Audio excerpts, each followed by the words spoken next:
Queridos amigos, hoy tenemos a un invitado de lujo, una verdadera leyenda del baloncesto venezolano y un ejemplo de disciplina, liderazgo y compromiso con su país.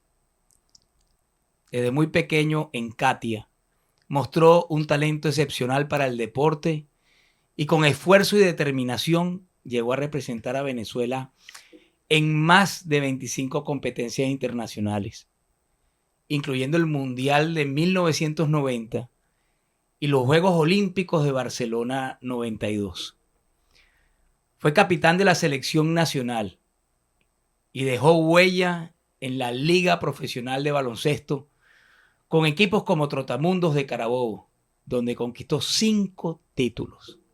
Su talento lo llevó a la Universidad de Springfield, en Massachusetts, donde hizo historia como el primer latino en ser exaltado al Salón de la Fama en 1998. Pero su legado no se detiene en la cancha. También ha trabajado en el ámbito social y político, desempeñando roles claves en la promoción del deporte en Venezuela.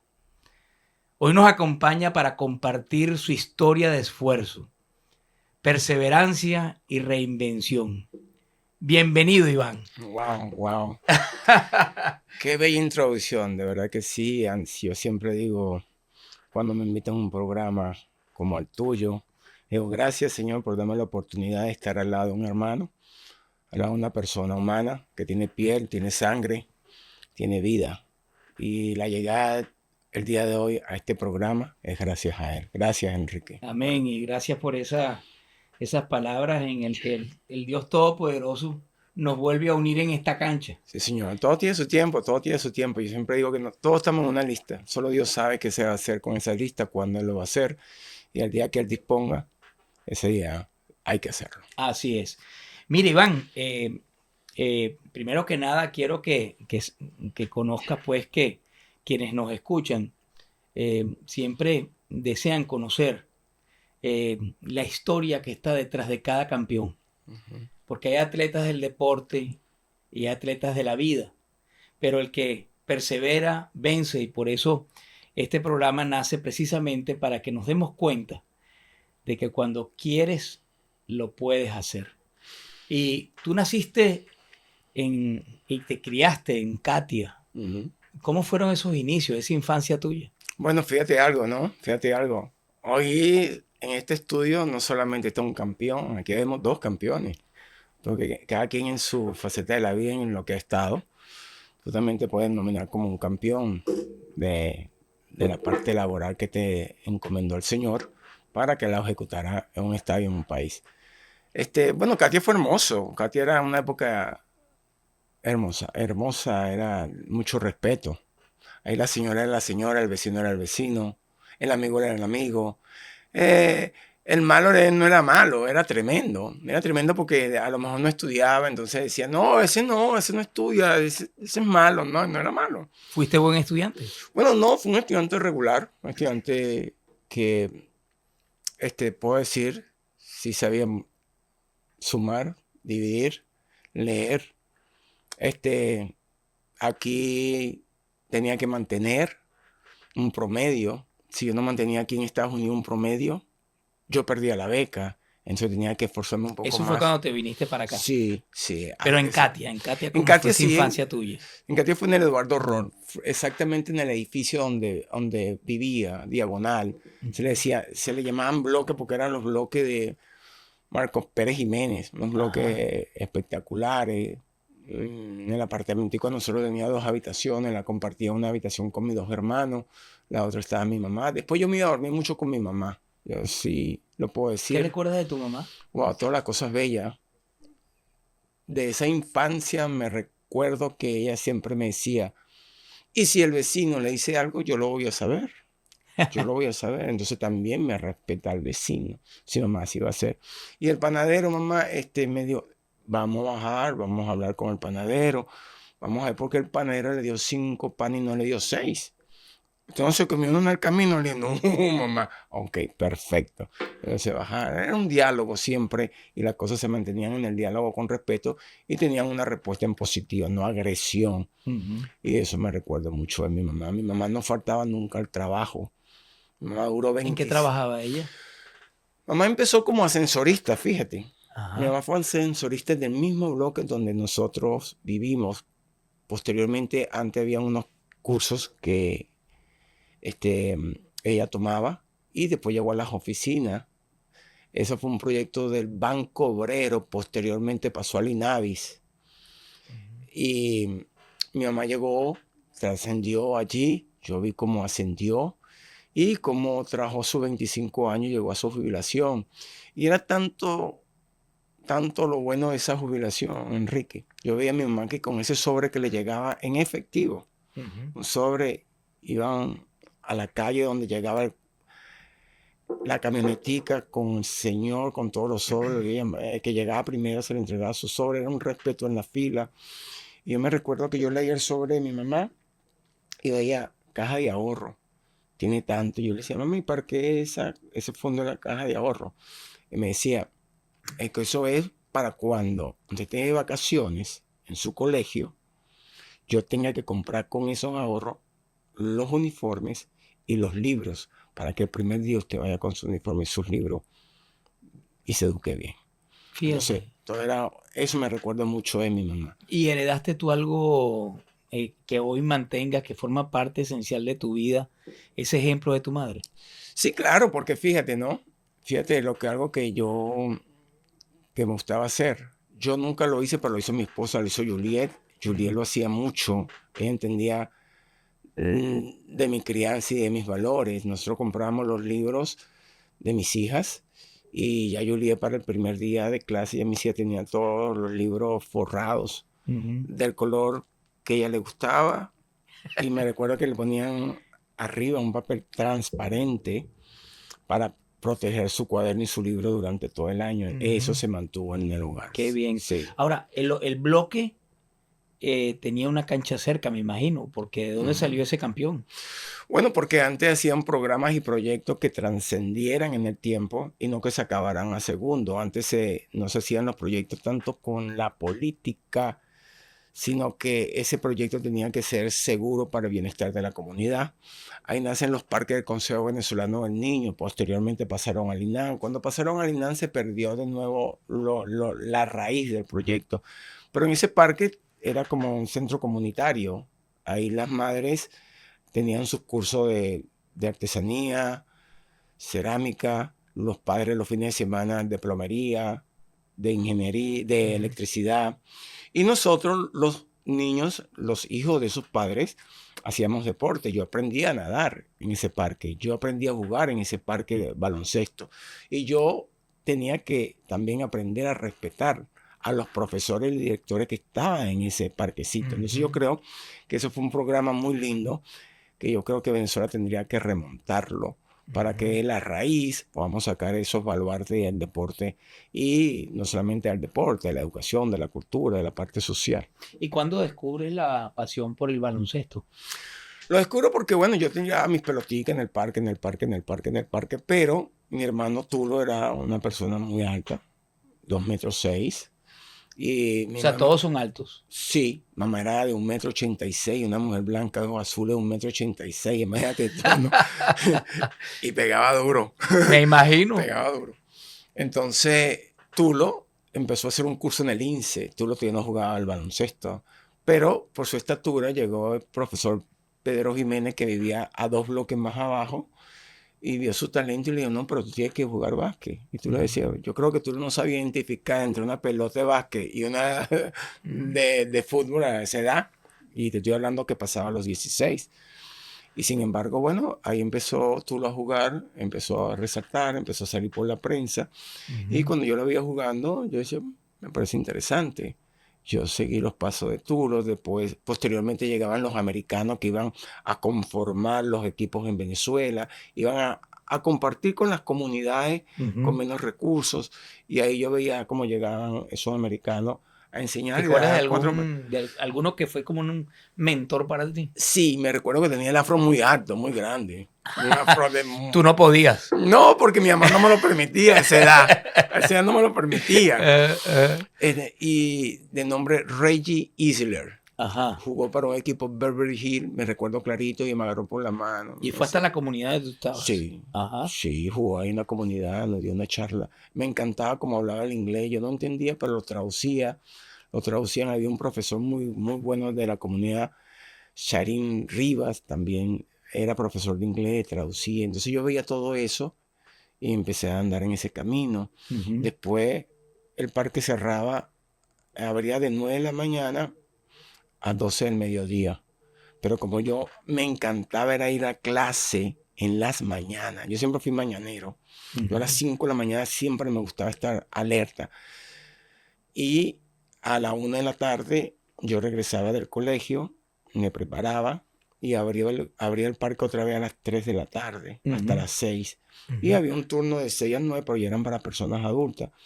Y cuando un día me desesperaba mucho, porque quería jugar más y más y más y más, y yo vi un huequito por la cerca del parque. Y no habían abierto el parque a las 3 de la tarde. Y yo me metí con mi pelota por el huequito. Cuando llego por el huequito que estoy jugando, lo más normal, llegó el profesor a las 3 de la tarde, llamó a mi mamá y me suspendieron por una semana. No me digas. Fue la semana más triste de mi vida. Más triste porque tenía que estudiar más y jugar menos. Sí, claro. Entonces, bueno, ahí esos son los comienzos de Iván Encate. Pero tú a los 11 años ya estabas representando a Venezuela.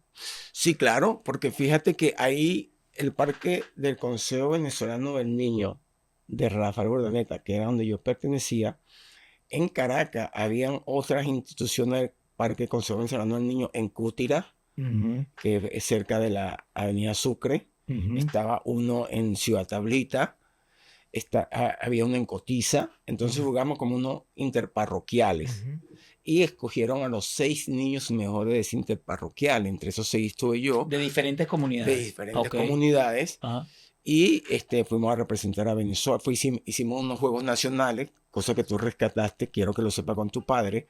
Creo que eso hay que volver de nuevo. Fíjate todo lo importante del deporte. Tú estabas en Catia, nosotros en Valencia. En Valencia, pero fíjate que ese tiene una historia, lo que ustedes hicieron, una historia en positivo. Y entonces esos niños hacíamos un torneo nacional, como en Carabobo, que hacían los Juegos Juveniles. Y esos Juegos Nacionales escogieron a 6 niños para representar en el primer Mundial de Minibásquet en Lima, Perú. Y ahí me fueron a tocar la puerta a mi mamá. Y yo fui el número 6. No fue el primero, quiero que lo sepan, fue el número 6. Y ya de 11 años, entonces yo representé a Venezuela, a mi gran país, y me puse la bandera aquí en el pecho. Con orgullo. Sí, me puse el uniforme, se me cae porque yo era muy flaquito, pero me la puse. Y ese día siempre quise representar a mi país.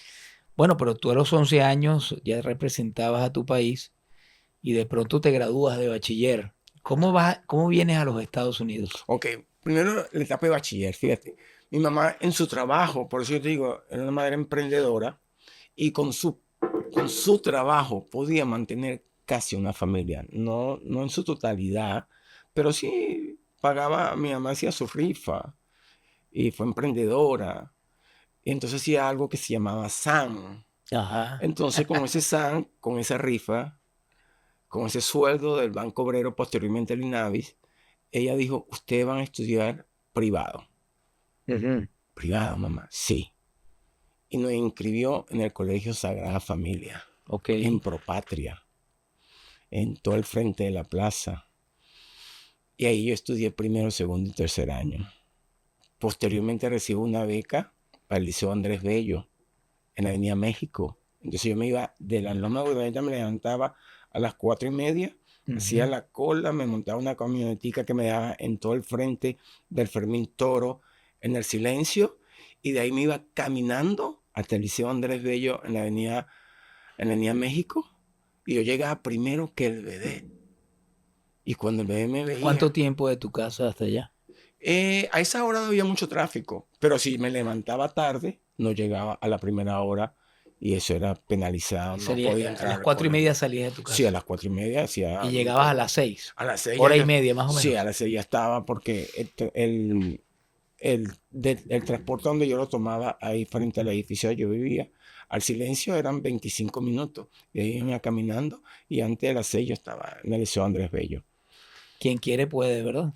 Claro que sí, todos vamos a poder y todos a veces nos desviamos, pero Dios manda después el camino y yo aquí he estado perdido, porque tú sabes que yo digo algo, yo me gradué aquí, Enrique, y después de mi graduación, el siguiente día ya yo estaba en Venezuela. Te graduaste en Estados Unidos, pero Ujú. ¿cómo llegaste a Estados Unidos para ir en... ¿Cómo llego? ¿Cómo? O sea, me estás comentando que fuiste el Sí, Andrés Bello. sí, El Andrés Bello haces tus últimos años de bachillerato. sí. ¿Y cómo llegaste a los Estados Unidos? Bueno, siguiendo representando a Venezuela, voy a unos Juegos Juveniles Panamericanos. Mm. Pero y la preparación de nosotros fue en la Universidad de Boston College. Yo cuando llegué a Boston College por primera vez aquí en los Estados Unidos me enamoré. Me enamoré de la universidad, de su gente, de respeto, de que las cosas funcionaban. Aunque algunas cosas después no funcionaban, pero yo veía que iban por ese camino. Y este día yo quisiera estudiar aquí. Y pregunté, ¿y cómo se hace para estudiar aquí? O tiene que tener dinero o tiene que estar becado. Obviamente de Katia, para llegar a la Universidad de Boston College era un imposible. A ninguna universidad aquí en los Estados Unidos. Y el profesor Paco Díez, él dio mi talento en silencio. Fue a mi casa, alrededor de mi casa, veía lo que yo hacía. Después yo fui a los Juegos Juveniles, los Juegos Panamericanos Juveniles en Argentina. Y él se recordó mucho que yo en el último partido metí 47 puntos contra Uruguay. Y por primera vez Venezuela gana una medalla de bronce en un torneo como ese. Porque siempre era repartido entre Brasil, Argentina y Uruguay. Y Venezuela por primera vez saca a Uruguay y se mete Venezuela. El profesor Paco Díez ya invita a Venezuela, la Universidad de Springfield. Y hizo un torneo de 3 días con el equipo de Caracas, Ahorristas de Caracas. En Venezuela. En Venezuela. Ok. En el torneo interno que se llamaba Liga Especial, posteriormente Liga Profesional. Entonces en ese torneo yo jugué y el coach Bilic, Edward Bilic, me ve jugando y se le acerca a Paco y ese niño flaquito juega bien. Y Paco le dice, ese va a ser el mejor. ¿Tú crees, Paco? Le dice, sí, yo lo creo. Yo apuesto a él. Y Paco Díez apostó a mí. Por eso yo siempre digo que si en la vida alguien te ve y apuesta a ti, una persona apuesta a ti en un proyecto, en un camino, en un estudio, en una disciplina, esa es la persona que Dios y el ángel te manda para que tú puedas salir adelante. Y ese momento fue Paco Díez, el ángel que Dios mandó a la tierra para que me recomendara y yo llegara a los Estados Unidos. Pero también la preparación que tú tenías, ¿no? Se unieron las dos cosas. Sí, La porque... preparación con la oportunidad. Sí, porque también dijo una vez Luis Miguel, el cantante, dijo algo que me llamó la atención y es correcto. ¿De qué te vale la suerte si tú no estás preparado? Correcto. Y yo estaba preparado porque yo tenía esas ganas, ese deseo, y yo no salía del parque. Mientras que mis amigos quizás estaban hablando en la escalera, yo estaba metido dentro del parque. Y yo no tenía pelota, yo quiero que tú lo sepas. Tener una pelota antes no era nada fácil tampoco. Y me la prestaban. Como me prestaban la bicicleta. Ajá, Yo ajá. le ayudaba a reparar la bicicleta el fin de semana. Ajá. Pero me la prestaban. Yo no pude comprar nunca una bicicleta. Y una vez me monté en una moto, yo manejaba la moto hasta que mi mamá me vio que yo manejaba la moto y me dijo, hasta hoy manejas moto. Sí, sí, sí. Yo ayudaba a reparar la moto donde yo vivía y el dueño de la moto me la prestaba. Te la prestaba. Y así yo aprendí a manejar moto. Entonces, bueno, sí, llegué entonces a este gran país de esa forma, con una beca que iba a pagar el Instituto Nacional de Deporte. Algo de que iba a llegar y nunca llegó. ¿Qué pasó allí? Ellos hicieron un convenio con el Instituto Nacional de Deportes, la Universidad de Springfield. Springfield no daba beca 100%, pero sí otorgaba el 50%. Y el Instituto Nacional de Deportes se comprometió a que hoy iba a pagar el otro 50% y que me iba a depositar $500 mensuales. ¡Wow! El primer mes me lo entregó y yo me llevé mis $500. Y yo se lo entregué al profesor Paco. Mire, este es lo que tengo. Él me abrió una cuenta. De esos $500 fuimos caminando los primeros meses. Pero después que abrimos la cuenta, supuestamente iba a llegar mensualmente los otros $500 para mi estadía y nunca llegaron. Nunca llegaron y el entrenador de Springfield nunca, pero nunca creyó que eso estaba pasando. Y un día yo estoy en la oficina con él y me dice, ¿dónde está el 50% de la beca, Iván? Yo no hablaba mucho todavía y él no ha llegado. Y no llegaba. Y me recuerdo que él le dio la mano al escritor y partió el vidrio. Y cuando yo vi eso, yo de verdad que quedé Esto es como, serio. sí, esto es serio. Entonces yo me le quedé viendo y le digo, excuse me, talk to you tomorrow. Así le dije en mi medio inglés, ¿no? Ajá. Talk to you tomorrow. Ajá. Entonces, Hablamos mañana. sí, yo me Ajá. levanté, me fui a hablar con el profesor 10, le expliqué y él regresó y le dijo, sí, nunca le ha llegado la beca. Nunca llegaba al 50% y el compromiso no. Y yo empecé a buscar beca, y me llegué a BU, Boston University, y estaba un entrenador que hoy en día está en el Final Four, Rick Pitino. El Rick Pitino me dijo con otro jugador, Armando Palacio, llamamos a Arturo Brown, que era de Panamá, nos tradujo ante Rick Pitino y nos pusieron a jugar en un parque público y él no podía bajarse del carro porque era ilegal contratar jugadores o verlo directamente. Tenían que venir a high school o buscarlo en otro país. Y él nos vio jugando y a los 5 minutos ya teníamos beca. ¿Ah, sí? Sí, entonces yo estaba muy contento y por primera vez, Enrique, quiero decir esto al mundo. Por primera vez yo veo en una mesa, en un comedor, tantos huevos que hoy en día faltan, hoy en día están caros. Y me recuerdo que yo llego al comedor, veo las panquecas, veo los huevos, veo las papas, veo todo. Y yo le digo a Armando, él venía de Petare, yo venía de Katia. Ajá. ¿Y tú crees que nos vayan a sacar de aquí ahora? Me dice, no creo. Y entonces en el desayuno ellos te daban un menú, tú podías comer lo que quisieras, pero ellos te iban preparando para que tú seas mejor atleta. Entonces nos daban un menú, tú lo agarrabas, tú lo servías, tú lo tenías, tú llevabas tu bandeja, otra educación. Y de ellos dije, bueno, chéverísimo, me enseñan el cuarto, wow, un paraíso. Y voy de regreso a Springfield, porque esa fue una reunión en Boston. Y cuando llegó estábamos muy contentos, felices. Ya Paco ya estaba, yo creo en ti, yo creo en ti, yo creo. Y él, Paco después, una semana después, recibió una llamada donde Rick Pitino lo llaman de la NBA, de New York Knicks, y acepté el cargo y vino un nuevo entrenador a BU y trae sus jugadores.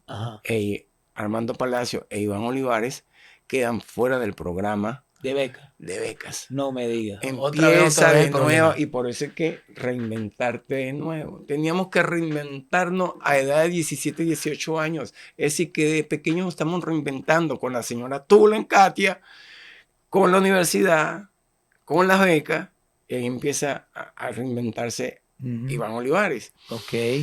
¡Wow! A reinventarme de nuevo. ¿Y qué hacemos ahora? ¿Qué hacemos ahora? Voy a una universidad que se llama Northeastern University, que como se dice, a la otra esquina de BU. Ok. Y está un entrenador, me consigue una entrevista y cuando llego a la oficina, el entrenador se me queda viendo, ve al traductor y se ponen a hablar. Ajá. Yo perdido. Ajá. Y el traductor yo veo que se pone rojo. Yo digo, esto aquí no está bien. Entonces me dice, mira, el entrenador dice que en este momento él no tiene beca. Yo le digo, pero dile que yo necesito uno y que yo quiero uno y que yo quiero jugar aquí, que me dé la oportunidad. Entonces él le decía, pero el entrenador era más fuerte, más agresivo y no radical, ¿no? Entonces el entrenador yo veo que se para y yo le digo, dígale que no se vaya. Entonces, él le traduce, él se queda parado y pregúntale por qué no me quiere dar beca a mí, por qué. Hay algo que Él cree que a mí me falta. Y él le hace la pregunta y él le contesta. Es que yo tengo 13 All American. Entonces él se me voltea y me dice, es que él tiene 13 All American y yo le digo, ¿y qué es All American? Ya. Me dice, es que son jugadores potencialmente en la NBA. Entonces le digo, wow, sí. Y yo veo que el entrenador se va a la puerta ya para irse. Ajá. Y yo le digo, dile que se detenga. Y él le dice, y él se detiene en la puerta ya para salir. Ujú. Dile que yo soy el All American número 14.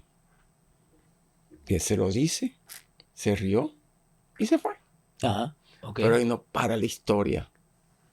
Ahí no para la historia, Enrique. Bueno, el coach de Springfield, cuando ve lo que yo estaba haciendo y se da cuenta que nunca mandaron el 50% de la beca desde Venezuela, me llama y me dice, yo te voy a dar una oportunidad. Y le quitó media beca al programa de fútbol americano con la condición que yo tenía que trabajar en invierno bajo cero Ujú. en los juegos de la universidad en el fútbol americano. ¿Trabajar en qué? Esquinas. ¿En qué? En las esquinas ponen 4 de seguridad. Ok. Yo era uno de seguridad. Ajá. Ok. Dentro de la universidad. Lo pagabas con trabajo, pues. Sí, yo lo pagaba con trabajo. Ajá. Y no hay nada más digno cuando tú pagas con trabajo. Eso es bellísimo. Ujú. Eso es algo que te pone más grande, ¿no? Sí, sí, sí, Porque claro. no hay nada peor, Enrique, y te lo digo de corazón, que las deudas. La deuda, el que es responsable lo atormenta. Y el que no es responsable siempre ha vivido así. Sí. Pero el que es responsable no duerme. Y muchos venezolanos que han llegado a este gran país, a veces no duermen por las deudas y porque son responsables. Ujú. ¿Ok? Y por eso es que se reinventan. Ujú. Y bueno, entonces, Ojo con eso que acabas de decir. Qué buena frase. sí. Entonces, Porque son responsables, se se reinventan. reinventan. Si no son responsables, si quieren seguir, vivir en cualquier país, la Dolce Vita, no tengo, pero ¿qué importa que no tenga? No soy responsable, debo allá, le debo pedir prestado, no pago a tiempo. Me quitaron esto y al que le quitan un carro de su casa, que es responsable, Enrique, ese sufre. Ujú. Ese sufre porque Claro. nunca estaba acostumbrado. Claro. Es que se atrasa en una mensualidad de un mortgage y que el banco te esté llamando para decirte, usted no pagó, Ujú. ese señor, esa familia, descansa después que pague, pero con esa llamada del banco No va a dormir. no va a dormir. Claro. Entonces se tiene que reinventar. Y por eso es que tú ves padre y madre de familia con 2 y 3 trabajos, cosa para no percibir la llamada o del banco, o del carro, o de la deuda que haya adquirido con un amigo, con un familiar. Y entonces la beca la consigues. Sí, el entrenador me da la beca. La beca no, el trabajo Sí, para pagarla. para trabajar. Entonces yo contento, muy contento. Tu. Y empiezan, ahí vamos a Oliver a jugar. Yo enamorado, mi disciplina. Yo llegaba 1 hora del entrenamiento antes y me iba 1 hora después. Yo era el peor lanzador de tiro libre. El peor. Yo tenía un 50% probablemente. Y cuando me tocaba ir a la línea de tiro libre, yo veía que el entrenador sudaba. Y yo dije, no va a sudar más. Y yo me quedé todo un verano lanzando tiro libre. Y le dije al entrenador, enséñeme a tomar el tiempo para lanzar la pelota, porque todos la lanzamos, pero es tiempo y dedicación. Y ¿A ti te parece que la práctica sea el maestro? Claro, Enrique, fíjate que te estoy hablando solo de este ejemplo, fíjate este ejemplo, de 50% y quizás una no tampoco entraba con esa disciplina, ese ¿Qué entrenamiento, porcentaje esa necesitabas constancia. para poder estar bien? Él decía que yo tenía que estar por encima de los 75% del tiro libre. Del tiro libre. Del tiro libre. Y yo pasé de un 75, de un 50 adverso, porque tú no sabes si la segunda iba a entrar, Sí, claro. a terminar mi carrera con 92%. Wow. Y en el torneo de Venezuela yo quedé varios años como el mejor lanzador de tiro libre. Ujú. Gracias a ese señor, esa dedicación y esa disciplina. Ujú. Si no lo practicas, no va a entrar. No es suerte, es entrenamiento. ¿Y qué y disciplina. estudiaste tú en la universidad? Ahí yo me gradué en estudios generales y un minor en business.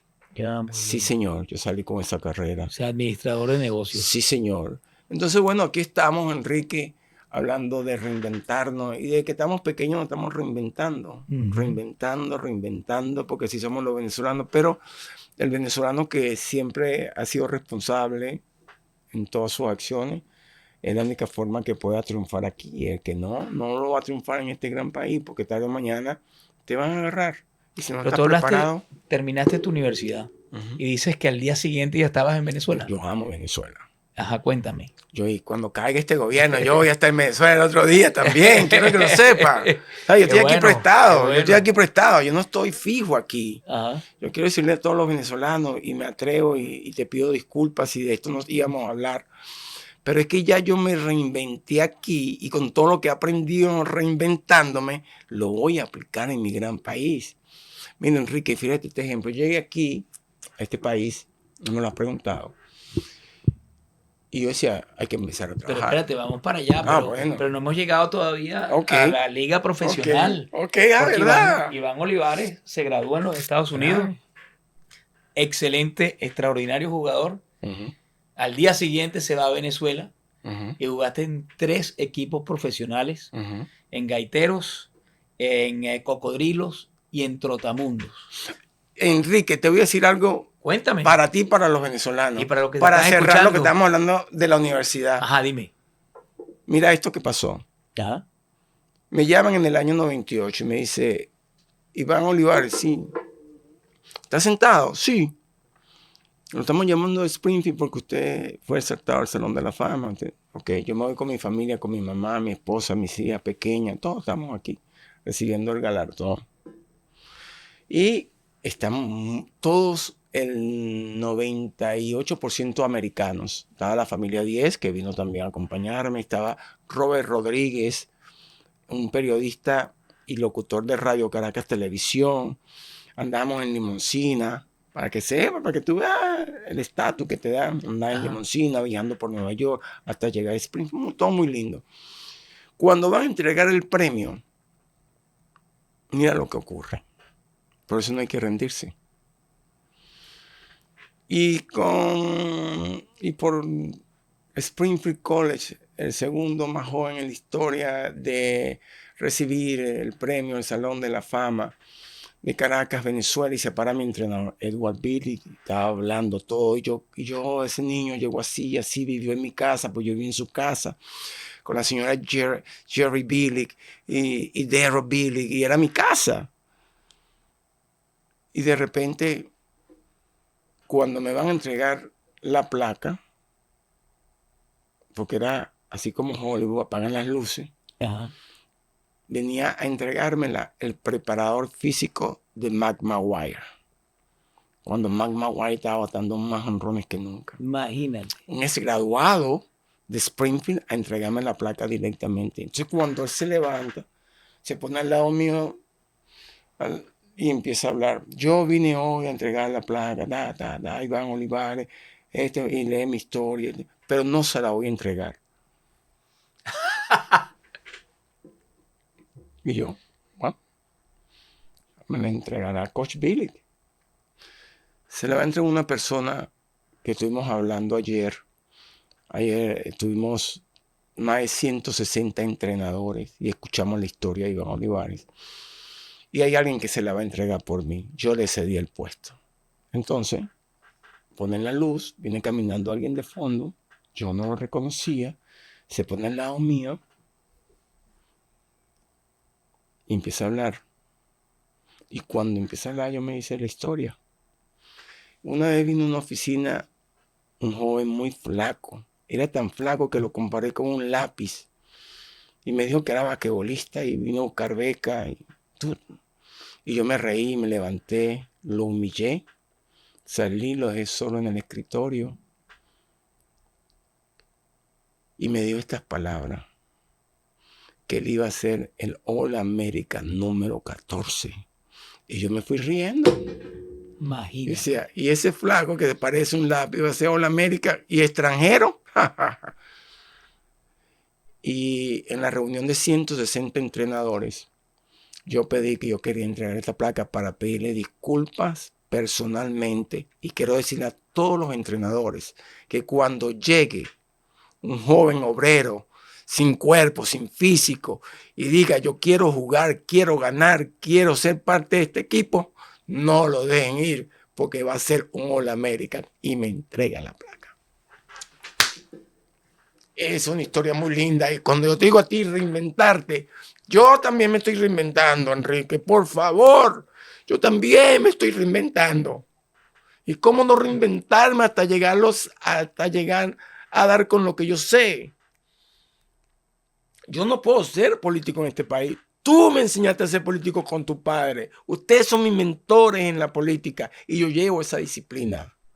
La disciplina de un equipo que se formó en Carabobo.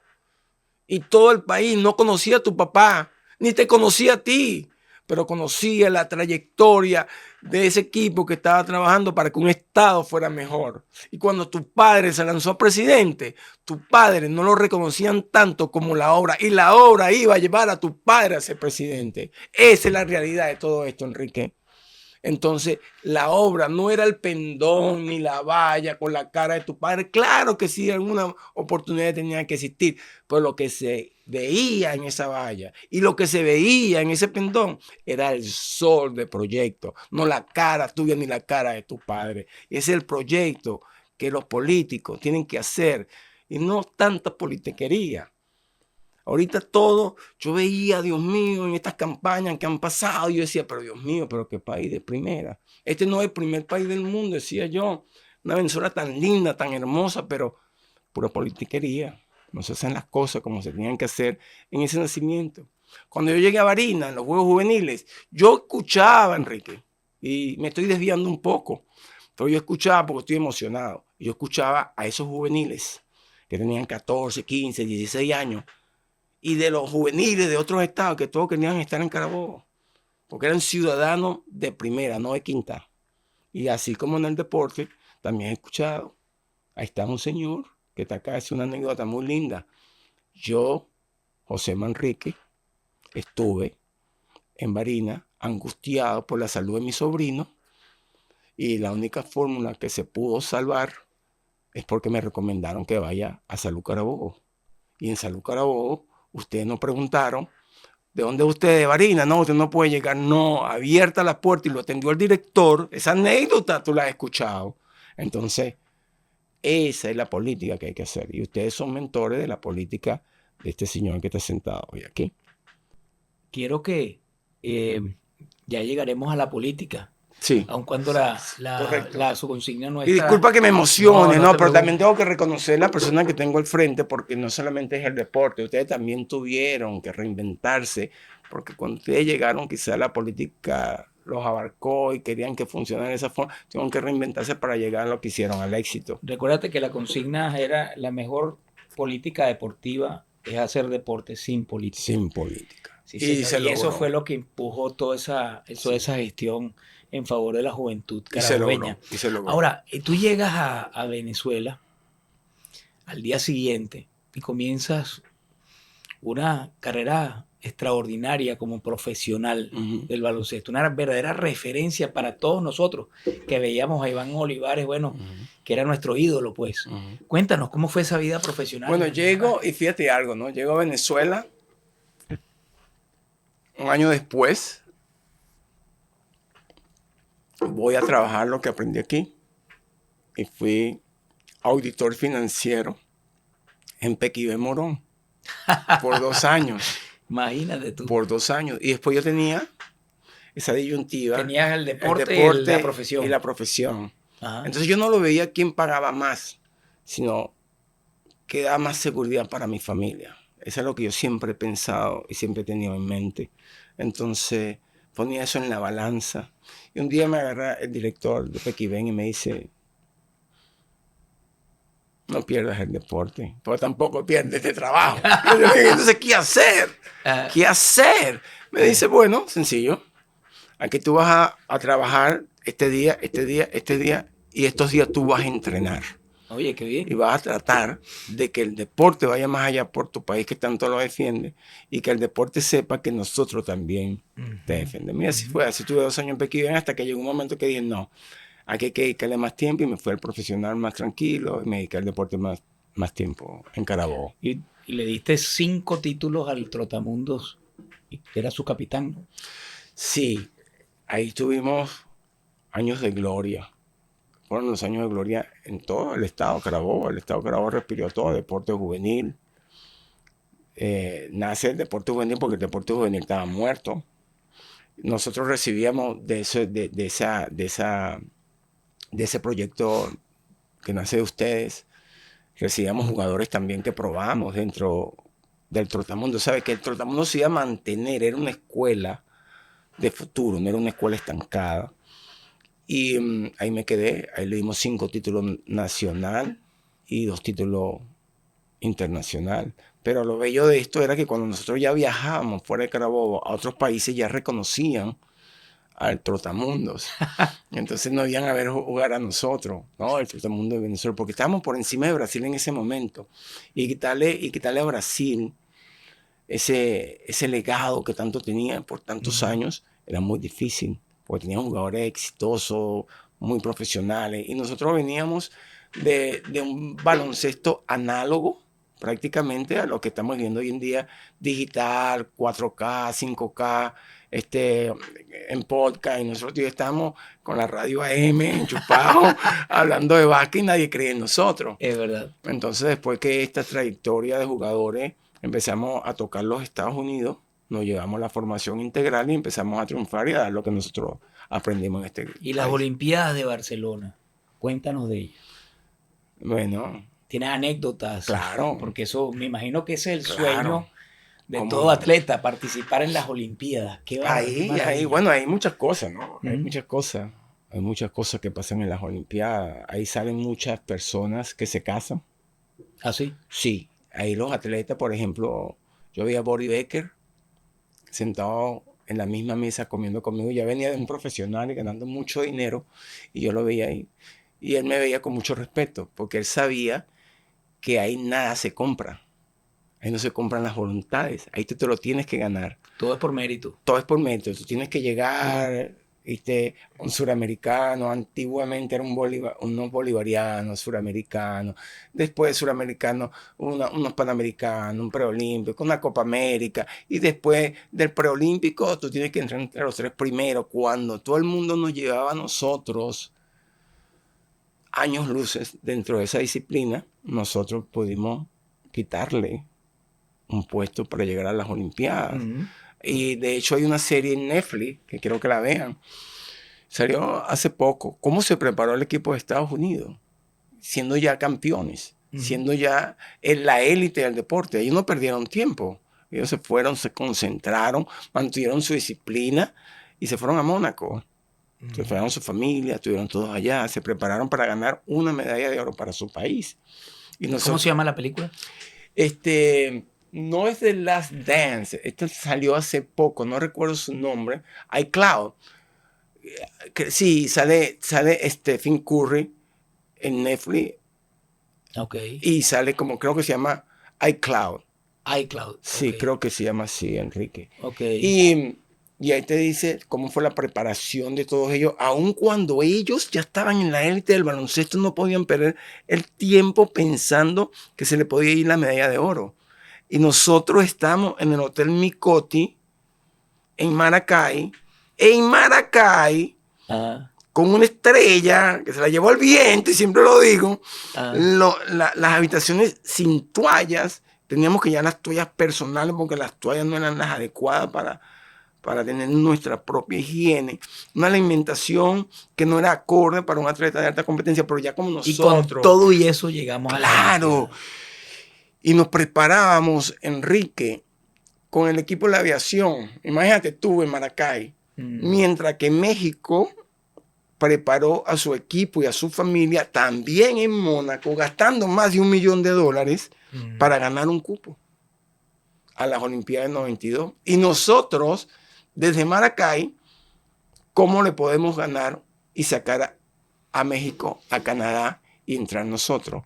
Por la disciplina, por el deseo, por las ganas y por algo ¿Y a qué país lograron desplazar? Desplazamos a Puerto Rico, le ganamos a Brasil, después que Brasil nos gana a nosotros por 35 puntos en el calendario en el calendario de la eliminatoria para llegar a las semifinales. Nosotros le ganamos a Canadá, porque cuando tú pierdes, es como el tenis, te eliminan. Te elimina. Si no podíamos perder, sacamos a Canadá primero, sacamos a México de segundo, y tercero nos toca Brasil, que venía de campeón panamericano de Indianápolis con sus mejores estrellas, y después que nosotros perdimos la ronda eliminatoria por 35 o más puntos, lo sacamos a ellos. Qué proeza, vale. Una proeza. Y la proeza era algo grande. La proeza era que el país lo quería. El país lo necesitaba. La hora negra se le acabó. La sonrisa volvió. Y eso es lo que nosotros enfocamos. La sonrisa del venezolano en un tiempo oscuro de la democracia en nuestro país. Y llegamos nosotros a entregarle lo que el país que quería y pedía en ese momento. Un eslogan. Alegría. Sí, Y claro. se le dimos la alegría. alegría. Claro. Ajá. Y le dimos la alegría. Entonces esa alegría el país la sintió y por eso es que nos llaman como nos llaman. Yo no sé si me quieren o me aman, Enrique, pero por lo menos si sé algo, me respetan. Y eso para mí es grande. Okay. El respeto. O sea, lo que yo hice, lo hice convencido que era lo que yo quería hacer para mi país. Sin pelota, con pelota, sin zapatos adecuados, sin alimentación en Maracay, sin los intercambios de preparación para poder llegar y vencer a estos monstruos. Y lo hicimos, lo logramos. Entonces, ese es el poder mental que nos estamos reinventando cada día para poder hacer. Valga tu ejemplo para tanta gente que nos está viendo y tanta gente también que quiere reinventarse en estos tiempos tan complicados y que vea que los obstáculos no son sino retos a superar y se superan es con disciplina, con rutinas diarias, para que esa práctica vaya haciendo que seas cada día mejor, ¿no? Yo creo que ese fue el camino que realmente pudo conducirlos a esos logros, esas hazañas tan impresionantes que nos estás narrando. Yo recibí un abrazo, Enrique, de alguien que me... ¡Wow! Y cuando el Señor me vio, yo no lo veo y se me tira encima, ni me abraza. Me abraza y se echa en lágrimas. Y ve, ¿sabe cómo soy yo? Yo lo abrazo, lo beso. Sentí su dolor. Dice, mis Iván Olivares, ¿cómo te quería ver? Ay, ¿por qué, amigo? ¿Por qué me quería ver? Te quería ver porque yo perdí a mi hijo. Pero tú hiciste sentir alegre a mi hijo. Y yo le digo, ¿de qué manera sentí que tu hijo fuera alegre? Mi hijo fue tan alegre que después que él murió, que me lo asesinaron. Meses después no pude abrir su computadora. Meses después pude abrir su computadora. Y en el fondo de pantalla estaban ustedes dos abrazados. No me digas. Con una medalla cada uno. Digo, sí. ¿Y cómo se llama tu hijo? Juan Pablo Pernaletti. No me digas, vale. ¡Wow! Yo no conocía a su padre, entonces tú te puedes imaginar el dolor de ese padre reflejado en mi pecho y cómo yo lo voy a decir a ese padre, no voy a defender a mi país, no voy a defender a tu hijo, no, sí lo voy a defender. Así como Franklin Brito. Hoy en día no hablan de Franklin Brito. ¿Te recuerdas de Franklin Brito? Claro que sí. Decía, pero esas tierras son mías, yo las compré, esas tierras tienen su legado, tienen su papel, tienen esto. Y no existió ni siquiera la misericordia para Franklin Brito. Y ese señor cada día se iba desintegrando, se iba descomponiendo. Y llegó el momento que murió. Y eso le importó a estos bandidos. Ese es el primero que iría en un barco al frente con el GPS, sería Iván Olivares. Gracias, Iván. Gracias por esta entrevista tan llena de ejemplos, porque tu vida ha sido un ejemplo. Y además tan llena de un sentimiento enorme por Venezuela. Nos vemos en la próxima y será en la Plaza Bolívar. En la Plaza Bolívar, en la Plaza Bolívar, no se te olvide, a capela. Y hoy le debo a conocer al país que eso va a ocurrir, la felicidad va a llegar.